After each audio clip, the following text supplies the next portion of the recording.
There's nothing good or bad, positive or negative about any thought, emotion, or story. It's literally our brain doing its job, trying to protect us. That's my guest, Harvard psychologist Susan David. And today on the show, we're going to talk about the emotions so many of us are taught to push away: grief, sadness, anxiety, anger.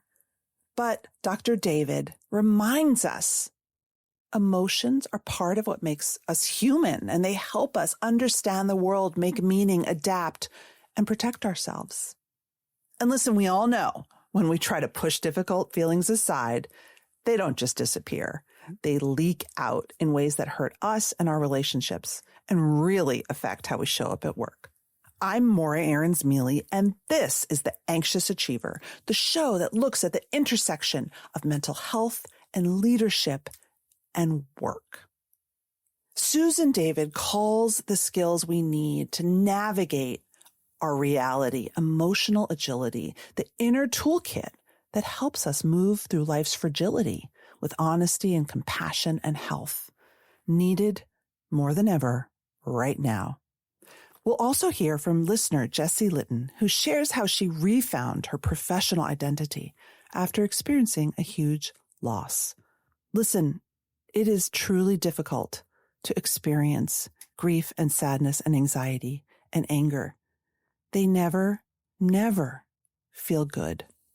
And yet, David says these emotions are bound up with the fragility of life. Life's beauty and life's fragility, she says, are interwoven. This episode will give you tools to not just help yourself deal with tough emotions, but the people on your team and those you love.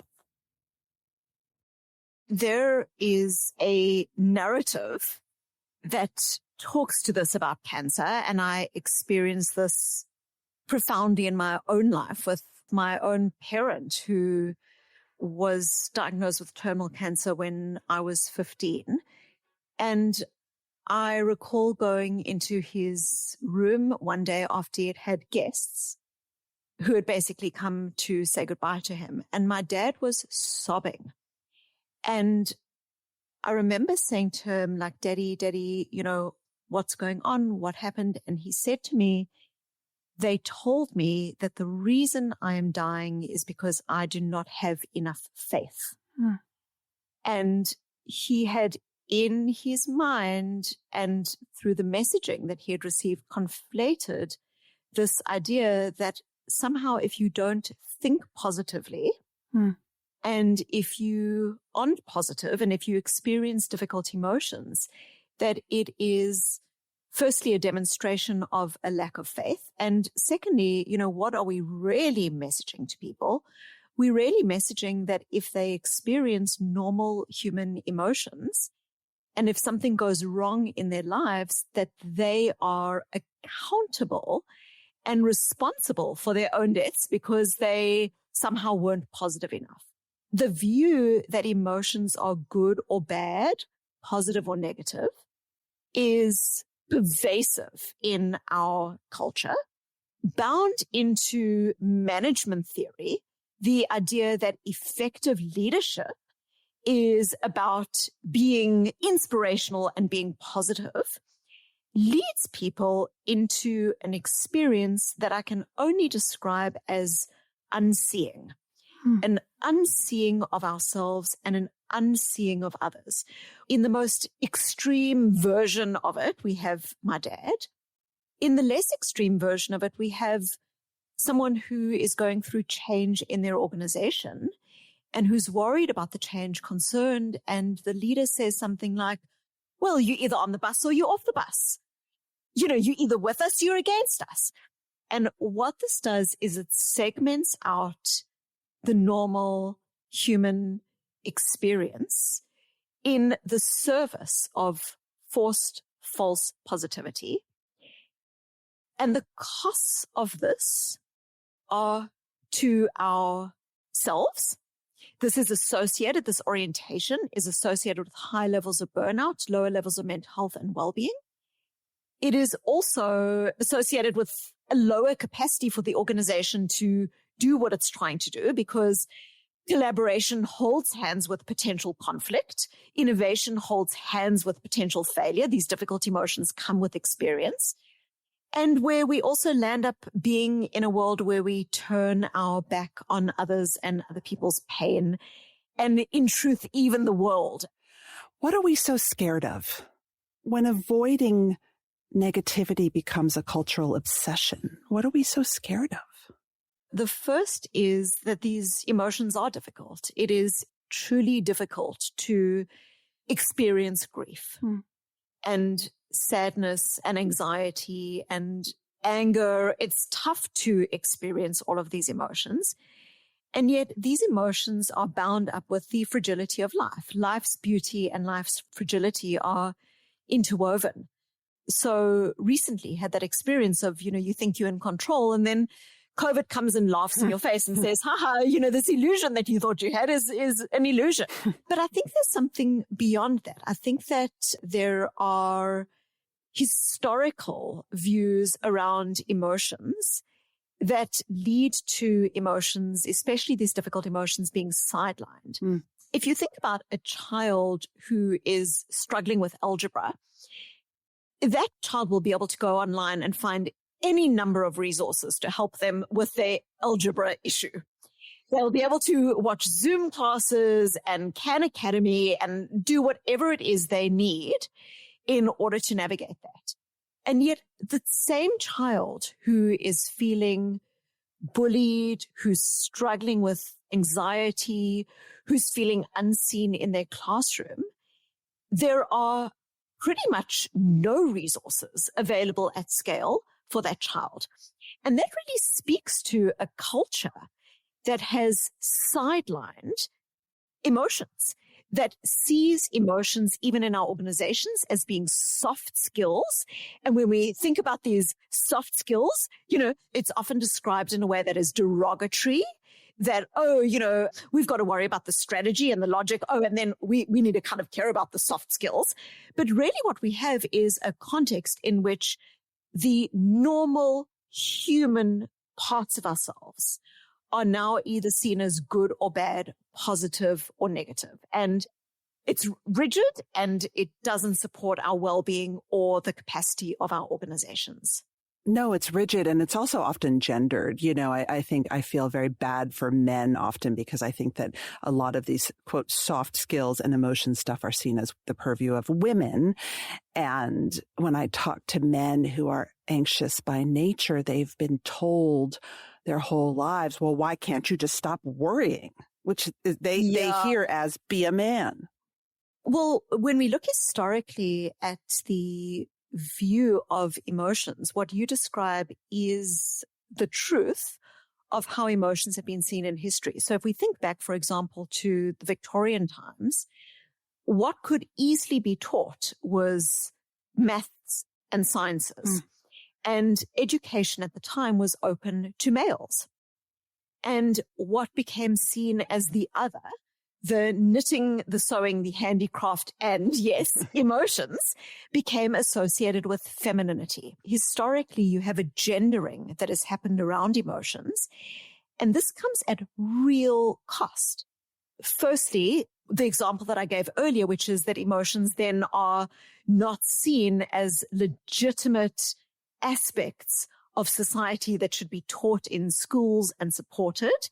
And the second is we then land up having what in psychological terms we call display rules. And display rules are the very often unspoken and sometimes spoken rules that we have in society about emotions. So emotions being good or bad, positive or negative is a display rule. Appropriate or not, I would assume. Appropriate or not. The idea that boys don't cry is a display rule. And when you grow up in an environment in which you are messaged about these normal human experiences, then when you feel these normal human experiences, which you will, you now haven't been supported in developing the skill set of emotional agility that helps you to move through those experiences. And so you have this idea then, which is organizations are the place for, and I'm being extreme here, but for logic, for strategy, for for data, for numbers. And then the other stuff that finds its way into the organization is considered to be soft. And anyone who has spent a moment in any professional life knows what complete nonsense that is. That anytime an organization doesn't do well, that is struggling, it's always because of the emotional, human, messy stuff inside of us. Yes. And anyone who's had a boss who can explode into anger, right? Or be very inconsistent in their emotions can understand that if things were just more easily expressed, things might also feel a lot clearer, right? Yes. If things were human and, it's remarkable that these kinds of emotional skills that we're talking about, these emotional agility skills they are the cornerstone to mental health, well-being, resilience, organizational effectiveness, culture, every aspect of how we love, how we live, how we parent, and how we lead. I'd love to hear you define emotional agility and then give an example of how a leader or a manager can be emotionally agile in a way that people could relate to. So I will give a short definition of emotional agility, and then I'll give a longer definition. The short definition is really that emotional agility is these skills that help us to be healthy human beings. Wow. The internal psychological skill set that helps us to be a healthy human being. The longer definition is that every day we have multiple thoughts. Thoughts might be, I'm not good enough. There's no point in trying. What's the use? We have emotions. We have emotional experiences like boredom, loneliness, grief, sadness, the anger, the full range of emotions that we experience daily. And then we have stories. Some of our stories were written on our mental chalkboards when we were 5 years old. Stories about what kind of life we deserve, whether we're good enough, whether we're worthy. And we have these human experiences, and they are normal human experiences. There is nothing inherently good or bad about any thought, emotion, or story. Hold on. There's nothing bad about stories we tell ourselves that keep us stuck. There is nothing bad about stories. Stories help us to make sense of the world. Stories give us meaning. Emotions help us to adapt and understand our environment. Thoughts, whether those thoughts are about, I'm not sure if I'm ready for my presentation, or I'm not sure if I'm cut out for this. These are normal thoughts and emotions and stories. These are literally evolutionary survival mechanisms that if we didn't have, we would not be alive. When I am in an environment, I constantly need to be able to sense make. Oh, the noise that I'm hearing is my child crying and it's not the washing machine. That is a story. So there is nothing inherently good or bad, positive or negative about any thought, emotion, or story. This is literally our brains doing its job, which is trying to protect us. So what is emotional agility and what is the opposite, emotional rigidity? Emotional agility is the ability to be with our difficult thoughts, emotions, and stories in ways that are healthy, in ways that are curious. What is that thought telling me about what's important here? In ways that are compassionate. Gee, I feel anxious today and it kind of sucks. In ways that are courageous. Gee, I need to have a difficult conversation and I feel worried about that conversation, but I know that it's the right thing for me to do. So we can be with our difficult thoughts, emotions, and stories in ways that are curious, in ways that are compassionate, in ways that are courageous, and that bring us towards our values. And that is emotional agility. Emotional rigidity is when we have a normal thought, emotion, or story, and it, to use your phrase, keeps us stuck. So in psychology, we call this fusion. It's this idea that I had the thought and I believe that thought is 100% true and defining of me. I feel unworthy. My story is a story that I'm unworthy. Yeah. Therefore, I'm not going to put up my hand up for that promotion, or therefore I'm not going to apply for that job. What you've got here is now you've got no space between the story and your action. You know, to use that beautiful, profound Viktor Frankl idea that is, I think, one of the most gorgeous sentiments in human history. Between stimulus and response, there is a space. And in that space is our power to choose. And in that choice lies our growth and our freedom. You know, I was giving a talk yesterday and someone messaged me after the talk and said, I'm really anxious and I think that my anxiety makes me not take risks and makes me scared to say things in meetings and get noticed. I really want a promotion. I want to be promoted, but I just can't seem to speak up and stand out because I'm so scared of taking risks. That's a beautiful example. Yeah. So when the person is feeling anxious, anxiety is a normal human emotion. It's a normal human experience. And then when there's no space between stimulus and response, when there's that fusion, then the person is anxious, therefore I'm not going to speak up. Anxious, therefore I'm not going to put my hand up. So what is happening over time then is the person is moving away from their values, because the values are values of growth. The values are values of connectedness. Do you encourage people to really get in touch with their values and what they stand for and believe in, even before they enter a situation that might make them get stuck? Knowing who you are and what you stand for from a values-based perspective is one of the most profound ways that we can center ourselves in the world. Our difficult emotions really are data. Our emotions signpost the things that we care about. So one of the ways we can actually start surfacing our values is by showing up to our difficult emotions with gentle acceptance. And I'll give you some examples. Boredom. You know, you might say, well, okay, we can be bored and busy, but bored. Yeah. Okay, because it's the same thing every day. Boredom is often signposting that you value growth and learning and that you don't have enough of it in your life. Grief.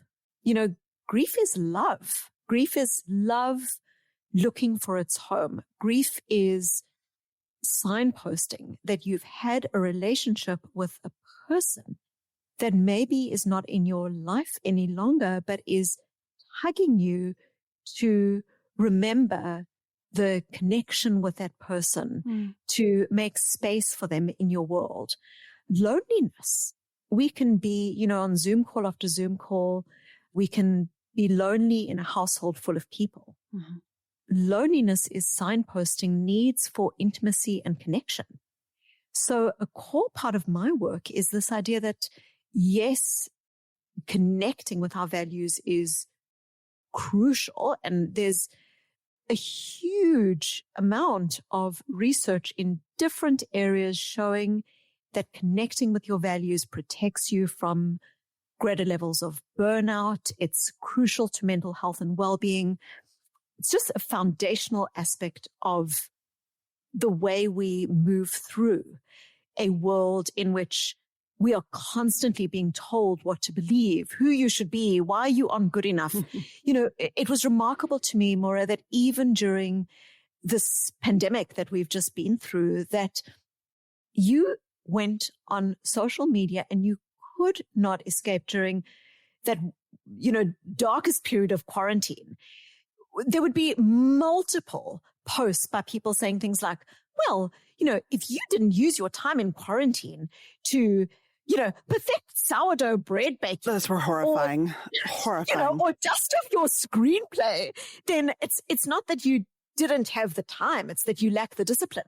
And don't get me wrong, if you use time in quarantine to perfect your knowledge of 20th century Scandinavian cinema, all power to you.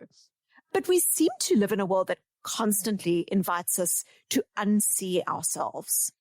I'll never forget, it's in all the leadership literature. I was reading a book by Robert Glazer, who's a friend who I think is really smart. And it was all about success. And he said, I have never met a leader or someone who's really successful who lets themselves think negative thoughts. Now, if you're like me and you're kind of anxious and a lot of your day is spent battling I can't and dark thoughts, which I'm not defending as a way of life, but for a lot of us, we do. You are constantly going against a model that says, well, you can't be a leader because I've never met a leader who thinks negative thoughts. So I want to say that is outrageous. Sorry, Bob. It's incorrect. We human beings experience around 16,000 spoken thoughts every single day. Wow. And thousands more course through our minds. Am I good enough? Should I speak up? Shouldn't I speak? We just have hundreds of them. Again, there is nothing inherently good or bad, positive or negative. And I know that is such a countercultural thing to say.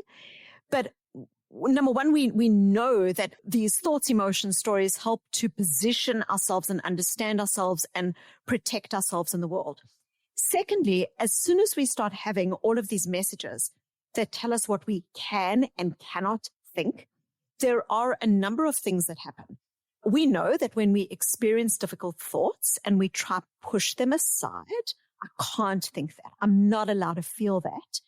There is a very well-worn and very well-known psychological mechanism that is called amplification. And amplification is the idea that when you try not to think of that delicious piece of chocolate cake in the refrigerator, what do you think about?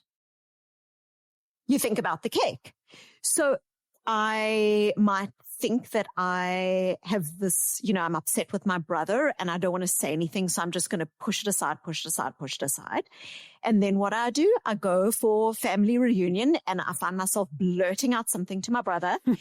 So this is called emotional leakage. And emotional leakage happens when we have thoughts, emotions, stories that we push aside, that we suppress, and they then come out. And so what we then land up doing, which I think just layers on when you were talking about anxiety, if you live in a world that says you're not allowed to think something or you're not allowed to feel sad, and then you feel sad because you are human, then what happens? You land up hustling with yourself. So you land up saying things like, oh, I'm sad, but I shouldn't be sad. And this is what we call type 2 emotions. Type 1 emotions are the normal human emotions. Sadness, loneliness, anxiety. These are normal human emotions. And these are type 1, what we might call clean emotions. Type 2 emotions are emotions about emotions. I'm sad that I'm sad. I'm angry that I'm angry. I shouldn't feel it. And what we start doing is we now turn our hearts into a war zone where we will not give ourselves a break, because now we are not just feeling the feeling. We are now fighting with ourselves about whether we're allowed to feel that feeling or not. And the more we do that, the deeper we sink. It's like quicksand. I just want to read the exact quote because I don't want to cast aspersion on Bob, but it is, I have yet to meet a high achiever or world-class performer who has a negative attitude or believes the worst is going to happen. And, when I talk to people who are managing anxiety disorders specifically and trying to have big careers, they have so much anxiety about their anxiety. Will it lead me the wrong way? Will it prevent me from getting what I want, right? Because I'm not supposed to feel this. And all of a sudden, when you are least expecting it, all of a sudden the anxiety hits you. I shouldn't have said that in the meeting. They're going to think I'm an idiot. Right? Or I sent that chart out. It had a million mistakes. I'm never going to get promoted. Yeah. And so you just live in fear, like you said, of your fear and of your anxiety. The anxiety that someone feels in a meeting, that anxiety may be pointing to again, a value that the person has. The value is the value of contribution. The value is the value of growth. And so one of the most important ways that we can then start navigating our difficult emotions is by keeping grounded in that value. We can hold both. We are beautiful and capacious and messy and human, and we can hold both. We don't need to get rid of, nor can we get rid of anxiety, but we can go into a meeting in which we simultaneously hold our anxiety in one hand and hold our courage and our values in the other, and where we focus on the contribution that I'm trying to make, and we move forward into the discomfort of that contribution, because that's now not being held hostage by the difficult emotion, but rather moving forward into your values. Your emotions are data. Your emotions signpost the things that you care about, but they're not directives. Just because I feel anxious doesn't mean that I need to let that anxiety hold me hostage. And I do think that, the quote that you spoke about is really this idea that you're not, and I think there's some truth in some way to that, because I think really what he's talking about with that attitude, what he's talking about is, are you being held hostage? Are you being held hostage by the story? Uncertainty is so hard for most of us, right? I think a lot of the reasons we work so hard to avoid sad or scary or negative thoughts is because the thought of facing uncertainty is just very hard. And, a lot of people on this show work very hard to keep a veneer of control so that the worst won't happen, defensive pessimism, or if I only spend 20 hours on that presentation, the economy won't crash. Yeah. What's your advice if we're someone who is literally wearing ourselves out trying to keep uncertainty at bay? How do we begin? Heraclitus, the philosopher, once described that as a human being, you can never step into the same river twice. And I love it because it really speaks to the idea that uncertainty is foundational to the contract that we have with life. The only certainty is uncertainty. Mm-hmm. And the world is changing around us, and we as human beings are changing and evolving. And so uncertainty and discomfort are bound into what it means to be alive. I said this in my TED Talk, and I'm being facetious with it. But, sometimes people say things like, I don't want to experience stress. I don't want to experience discomfort. I don't want my heart to be broken. I don't want to not get the promotion. I just want the stress to go away. And I'm like, I get it at such a deep level. I get it. But these are dead people's goals. Only dead people never don't get the promotion. Only dead people never have their hearts broken. But Susan, I heard that and I thought, oh my God, that's me. I spend my entire life just praying that bad things won't happen and working so hard to try to make sure they don't. I so get it. But, the truth is we don't get to have a meaningful career or raise a family or leave the world a better place without uncertainty, without stress and discomfort. Discomfort is the price of admission to a meaningful life. And so you said, what can we do then? If we know this to be true cognitively or logically, and yet our hearts are doing backflips and saying, go away, go away, go away. I think there's something very important about gentle acceptance. And we've already spoken to this at some level, this idea that when we keep on fighting what is, then we're hustling with ourselves. And so we create this battlefield inside our hearts. And I think there's just something so important in recognizing that it's just hard to human. it is hard to human. It just is. Mm-hmm. And I remember, Maura, when I was around 5 years old, I was petrified of a particular kind of uncertainty. And that is that at the age of around 5 or 6 years old, children become aware of their own mortality. It's very normal. I promised you we just wouldn't do light in this No light, no. I'm not living up to it. So I was around 5 and I became terrified that my parents were going to die. And this was about 10 years before my dad was diagnosed with terminal cancer. And I would night after night go into their bed. And one of the reasons I would go into their bed at night is because I was convinced in my mind that one of them would die during the night. And so out of the sense of desperation, I would find myself between my mom and my dad, and I would cry literally in terror and say to my dad, Daddy, promise me you'll never die. Daddy, promise me you'll never die. And my father was so extraordinary. He could have buffered me by doing forced, false, toxic positivity. He could have said things like, oh, don't worry, you've got nothing to worry about. I'll be around. I'm fine. I'm completely healthy. He was healthy at the time. But he didn't. He said to me, Susie, we all die. It's normal to be scared. And so what does that mean in the context of your question, which is how do we navigate this reality? I think there is something that my dad did with the way he held me with both firmness and gentleness and acceptance of the truth.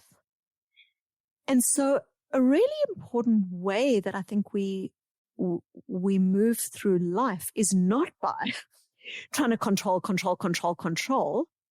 but rather more and more increasing the muscle that we have by being gentle acceptance of this is what it is. This is what it is. And I don't mean saying to yourself, this is what it is in passive resignation, or this is what it is in there's no point in trying. But this is what it is in that it is hard to human. It is hard to human. And when it's hard to human, what do we need to do? We need to be kind to ourselves. We need to be curious with ourselves, and we need courage. When it comes to difficult emotions, grief it's up there. But I also love the way Susan David described it. Grief is love looking for its home. I'm sure many listeners out there are dealing with grief now or have in the recent past, and we know just how hard it is to hold on to the before times, the old ways of doing things, or continue like things haven't changed. So next, a short conversation with listener Jessie Litton. My late husband and I were living abroad in Korea, and he was unexpectedly out of nowhere diagnosed with stage 4 esophageal cancer. At the time of his diagnosis, Jessie was a school administrator of an international school. The organization was supportive, and Jessie planned to go back to work, but her husband's health deteriorated quickly. She reached out to me to describe the challenges she faced as a caretaker trying to navigate a career transition, and how she's faced her grief since. Here's our conversation. The deck of cards was it wasn't good. It kept getting, the diagnosis was further along than originally thought. So time was limited, and being pulled away from everything that I knew that life was. Within a few days after diagnosis, we were out of there, and he was from Chicago originally. So I brought him back here to be near family and some of his close friends and find treatment. That said, it was kind of a moment of abandonment, abandoning career, job, home, belongings, friends, community, all at once. And then, just really, really taking on the role of becoming a full-time caretaker and advocate during the time of the illness, and then reflecting back on, oh, wait, there needs to be time to process this. And really reaching out was about this idea of professional self and identity dissolution of professional self in the face of vulnerability when thrust into an unexpected situation, and kind of just the story unfolding of navigating those waters and what that was, what it became to be, and what it is now. As you say this, I was reflecting that there are caregiving roles we choose and we prepare for them and we get a lot of societal input for them, like when we get pregnant, right? Correct. And we think, okay, I'm going to be a working parent. I'm going to be a working mother now. So I'm going to rejigger my professional self-image and my career.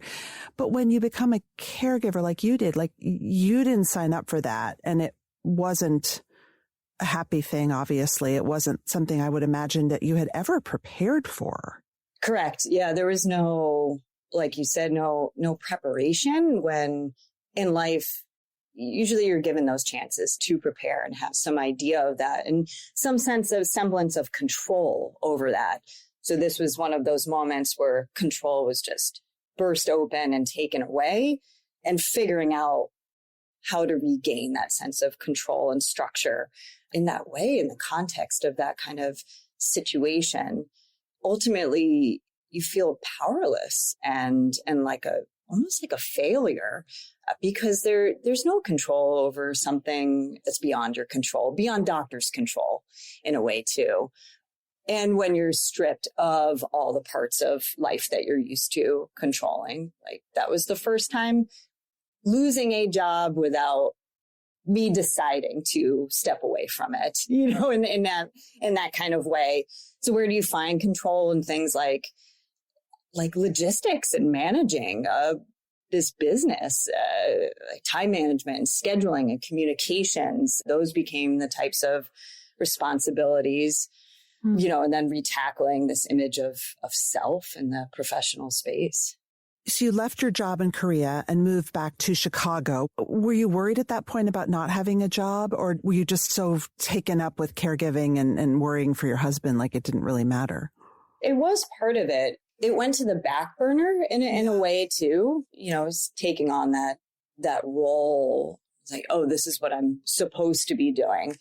And I mean, really intellectually knowing that this was a limited time. Right, that there was a lot of anticipation. So this idea of anticipation, anticipatory grief, anticipating an inevitable outcome, and then trying to prepare what happens after that. Around March of 2021, my brain was able to open up the space again to say, hey, I need to start preparing for myself and what life is going to reshape and look like beyond. So that's when I started looking for work again. And there's a company that's been very, very understanding and kind on a contract basis. They really have had a lot of compassion during the situation and flexibility in working with me, which was really a light to have. Yeah. And your husband passed. When did he pass away? He did. He passed in August. So towards the end of August, August 23rd. It was quick. Treatment had stopped working. So we knew that, it was going to happen at some point. Hospitalization happened and within a week, he passed. So it was around an 11-month struggle. Yeah. Where would you say you are right now in your grief journey? Yeah, it's been interesting and surprising. Grief it can be a beast that overtakes you, and just kind of in one way having preparation for that and trying to understand this idea of grief and what it is and how it's portrayed in society, and that it's not what it is. It's different and unique for everyone. So kind of taking this idea of grief, and it could be this tumbleweed that can ever expand and kind of be caught in a tsunami, and just taking it and reshaping it and processing it and having a lot of mental strength and acuity to face it head on, because ultimately there's no other way. Otherwise it can overtake.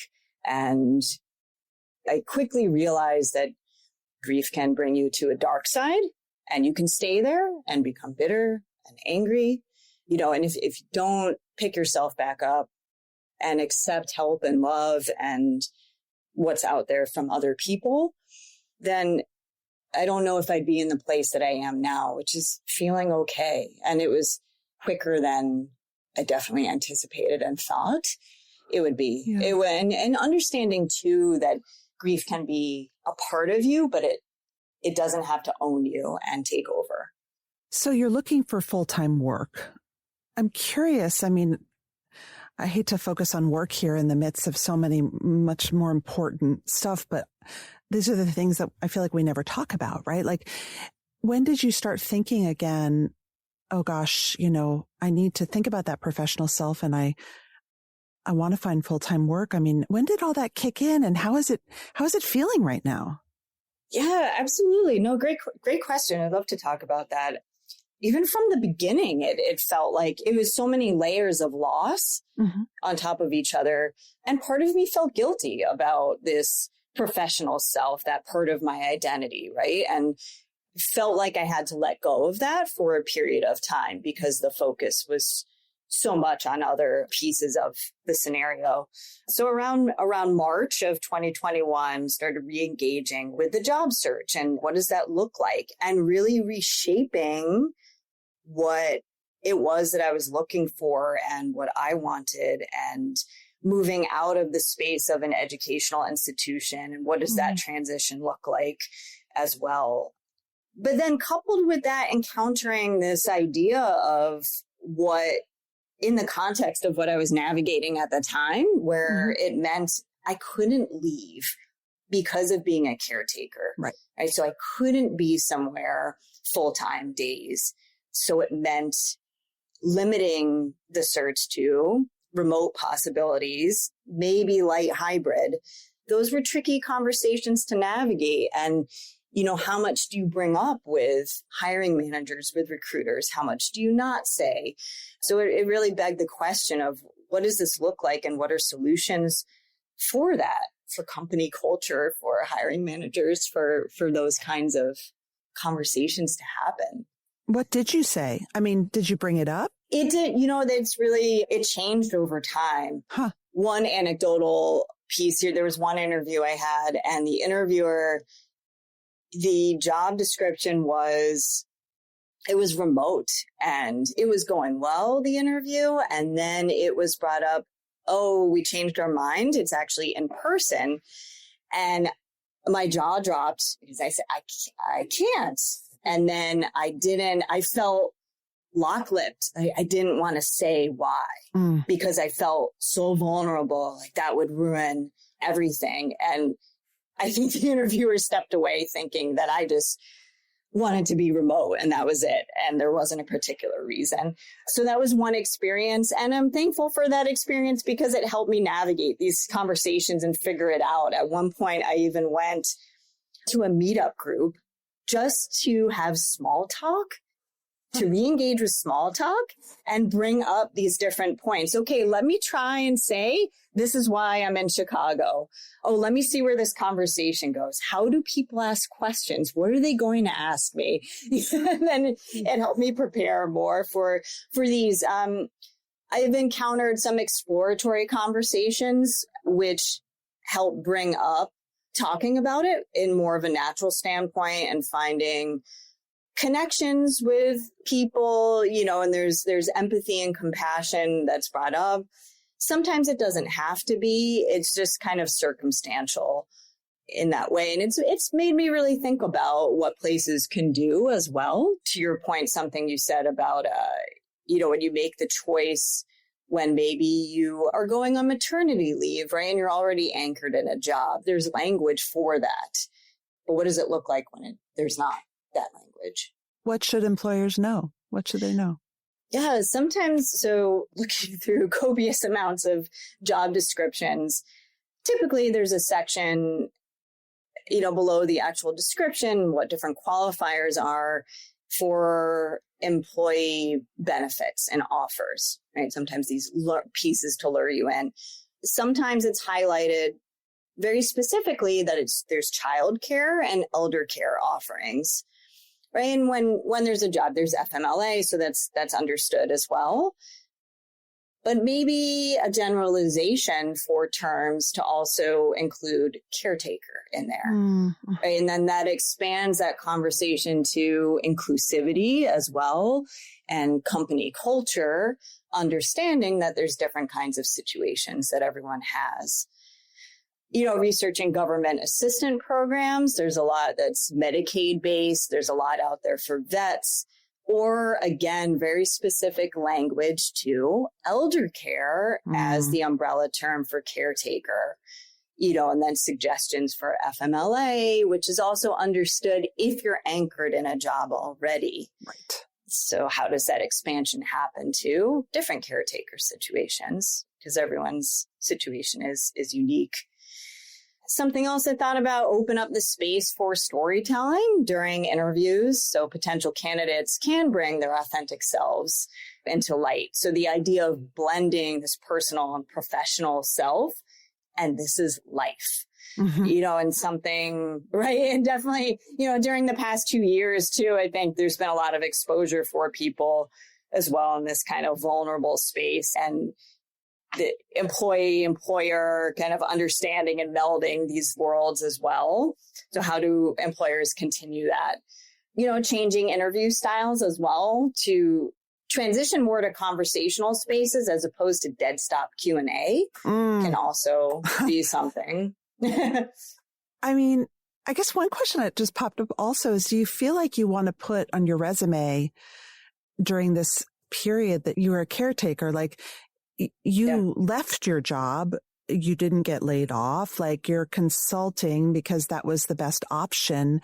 I'm just curious if you feel like you need to explain this period or if it's just what it is and let people make of it what they will. Yeah, no, I do feel like that because it is a job and there's a gap in my resume, which is, who knows what people look at that as. There's something, and I don't mind answering a question if it comes up, or why. It was a job, and there were so many skills that go into that job. Understanding hospital infrastructure and insurance, and oh my God, and dealing with all that too, being an advocate. And then it brings to mind, who out there doesn't have an advocate? What if English is your second language? How do you navigate these systems? It's difficult. There's a lot. There's a lot. I don't know if you considered yourself an anxious person before all this happened, but has anxiety come into your life differently, or has it lessened? Like, what's happened there? Yeah, no, these are such great on point questions that really, just all the things thinking about. All the things. I lived with a lot of anxiety before, just different background things, childhood trauma. I think everyone can link some things there, that brings a lot of resilience and survivalist skills, all of that, and trying to be someone different in a professional space versus, oh, wow, there's a lot of anxiety in personal life. And then when the situation happened, just brimming with anxiety. Yeah. With this anticipation piece, it was constant and just trying to be someone that was a hero and strong for someone that was sick and for other people too. Like, oh, I'm the face of this situation, and then when it ended, with the end of pain and suffering comes relief, and trying to understand that it's relief and it's not something to feel guilty about. and the anxiety is still there, but it's different. How? Anxiety for what's to come and what's going to happen with all these still in motion parts and pieces, but it feels controllable in a different way, possibly because there was a situation that happened that was so out of control. Right. How could I not have control now in a very different way? Or maybe you don't need as much control. You don't need sense of control, maybe. Right. Yeah. There's things we don't talk about in society that happens in the hospital, that happens during that kind of illness. We don't see it. We're not exposed to it. So when you are, it's a lot to process and take in. The anxiety is just so high. Yeah. That coming down from that is, like that word relief, and not trying to feel guilty about that. I just wanted to finish by asking if there's anything you'd like to say, if there's a listener out there who's going through involuntary caregiving. Time. And I know for any listener that you're hearing the same things. Time, day by day, little steps, baby steps, all those things. And it's so hard when your anxious brain, right? During the day, you can manage your day to day, but at night, that's when it all seeps in, but you will get through it, and it's a process. And I think one thing that was a learning curve was not feeling like a burden to others, because people want to help, and make sure you tap into your networks, to your community, to the love, and accept it. That's it for this week's show. If you like the show, follow us and tell your friends. And please leave us a review. It really helps the anxious achiever get found by people just waiting for our content. I'm your host, Maura Aarons-Mele. Lots more to come in the next episode.